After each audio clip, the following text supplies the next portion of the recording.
Hi kiddos, it's me again. I hope you had a chance to check out the read aloud about sharks, and I hope you also had some time to sit and write a thing or two that you learned about sharks to go with our nonfiction writing unit.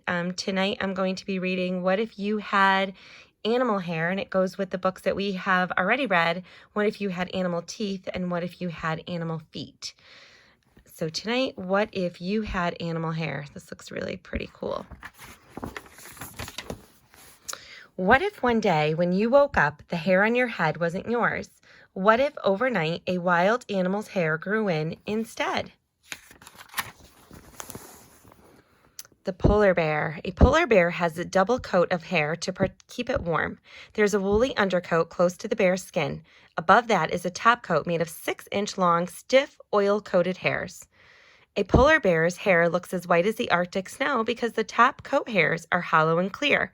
They reflect the light just like snow. And a fact down here, each May or June, a polar bear sheds its hair and grows a whole new coat in less than a month. Wow, that's pretty cool. And if you had polar bear hair in your head, you could play outdoors in cold, wet weather and never need a hat. That would be a cool head of hair, huh? The reindeer. A reindeer has a double coat too. It also has a lot of fur, as many as 5,000 outer hairs per square inch of skin. Wow. Each long, stiff outer hair has a hollow core. These hairs trap air. In addition to keeping the reindeer warm, its hair helps this heavy animal float in the water. Here's a fact. A reindeer's hollow hairs keep its body heat from escaping. In fact, if a reindeer lies in the ground, the snow under it doesn't melt. That's pretty cool. And if you had reindeer hair, swimming would always be easy, even in the roughest of waters. Look at all that hair. And look at her just floating perfectly in the water. A musk ox. A musk ox has the longest hair of any wild animal. Some hairs are as long as 2 feet. Its shaggy coat hangs down to its hooves. This coat is as double thick and so tough it acts like a suit of armor. Each spring, a musk ox sheds its woolly undercoat as much as 7 pounds of hair. And there he is, shedding his coat of hair. If you had musk ox hair, you could play outside day or night in winter or summer without worrying about frostbite, sunburn, or bug bites. Pretty cool. Look at all that hair. An oryx. A scimitar horned oryx has hair that is just right for its African desert home. The oryx's pale-colored coat reflects sunlight and keeps it from overheating. The hairs are also so short that any cool breezes easily reach its skin. Oryx calves are born with solid yellow coats. They develop distinctive markings in pale white and red coats as they grow up. Look how cute.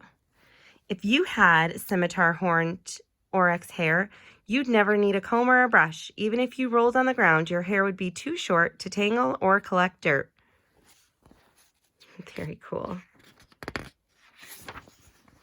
The lion. A male lion has a mane, long, thick hair on the back of its head, neck, and shoulders.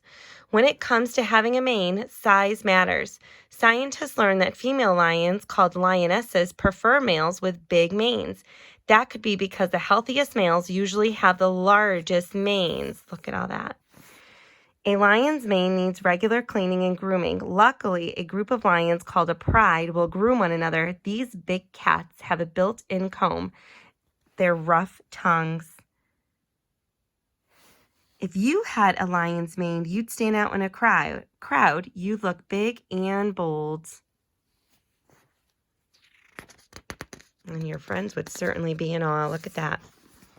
A zebra. A zebra's hair grows in black and white stripes. These stripes help it stay safe. Whether standing still or running, zebras usually stick together in a herd. Seeing so many stripes confuse hunters, such as lions and hyenas. A zebra's hair shows if it's healthy or sick. The short hair on a healthy zebra mane stands up straight. A sick zebra's mane flops over to the side. And if you had zebra hair, you wouldn't have to work at being one of a kind. Each zebra has a stripe pattern that is completely unique. That is very cool, like our fingertips, our fingerprints, right? Her fingerprints are unique as well. That is really cool. I didn't know that. Three-toed sloth. A three-toed sloth's hair often looks green because little plants called algae grow all over it. Sloths live in damp rainforests and rarely move, making their bodies a good place for algae to live. However, having green hair isn't a bad thing. Green hair helps sloths blend into their homes in the treetops and hide from predators such as jaguars and harpy eagles. Three-toed sloths spend most of their lives upside down, so their hair grows differently than other hairy animals. When a three-toed sloth hangs upside down, its hair falls all over its body, so even upside down, the sloth's hair keeps its skin dry when it rains. And there he is, hanging upside down. If you had three-toed sloth hair, you'd never be alone because of the algae. Your hair would be home to many different kinds of harmless insects.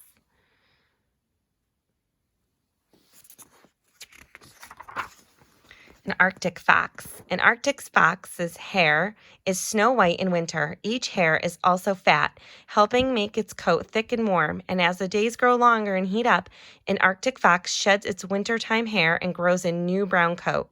Now each hair is skinny, helping make its coat thin and keeping the fox from overheating. Besides staying comfortable, changing its coat keeps an Arctic fox perfectly colored to sneak up on prey such as lemmings and voles. When getting ready for winter, Arctic foxes also grow long hair between their noses on the soles of their feet. Their furry feet help them run on ice without slipping. That's very cool. This would certainly help me when I go ice fishing. Look at that. If you had Arctic fox hair, you'd never get tired of your hair color because it would change with the seasons. You wouldn't need to go to the hairdresser to get your hair colored. Look at that. Pretty cool. A giant pangolin. A giant pangolin's body is covered with scales, which consist of the same substance as hair. Like hair, the scales are made of tough keratin and grow out of the skin. A giant pangolin's scales also start small and grow longer until, at last, they fall out. New scales grow into place, replace the ones that are lost.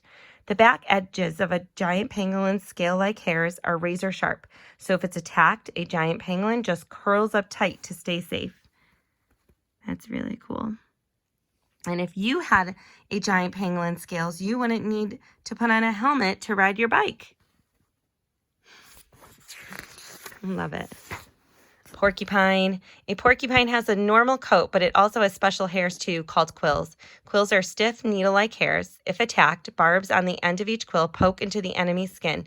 Then even when they separate, the porcupine's quills stay stuck in the enemy. A porcupine's skin gives off a fatty substance that coats each quill. This fatty substance contains a germ-killing chemical, so if a porcupine accidentally pokes itself, it wouldn't get an infection. And if you had porcupine's quills, bullies would never bother you. Oh, it looks like this guy was a bully and got stuck with her quills. Love it. Star-nosed mole. A star-nosed mole's hair, unlike most animal hair, can lie flat in any direction. Push forward, sideways, or straight back. Its hair will never stick up. It will always lie flat against its body. This lets a star-nosed mole slip easily through its underground tunnels, whether it's going forward or backing up. A star-nosed mole has comb-like claws to spread oil through its hair. That makes its coat waterproof. That's important since it lives in damp tunnels. And if you had star-nosed mole hair, your hair would stay put whatever direction you combed it. No need for hairspray. Look at that. Wild animal hair could be cool for a while, but you don't use your hair to stay afloat or confuse predators. You don't need your hair to change with the seasons, be a helmet, or lie flat in every direction. And you'll never defend yourself with your hair, no matter what. So if you could keep wild animal hair for more than a day, which kind would be right for you? Let's give that some thought. Maybe you can write about that and why.